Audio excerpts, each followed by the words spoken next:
नमस्तेऽस्तु भगवन् विश्वेश्वराय महादेवाय त्र्यम्बकाय त्रिपुरान्तकाय त्रिकाग्निकालाय कालाग्निरुद्राय नीलकण्ठाय मृत्युञ्जयाय सर्वेश्वराय सदाशिवाय श्रीमान् महादेवाय नमः।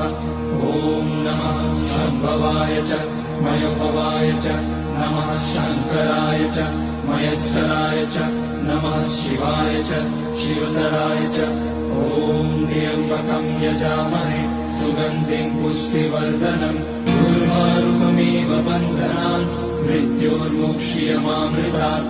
नागेन्द्रहाराय त्रिलोचनाय भस्माङ्गनाय महेश्वराय नित्याय शुद्धाय दिगम्बराय तस्मै नकाराय नमः शिवाय।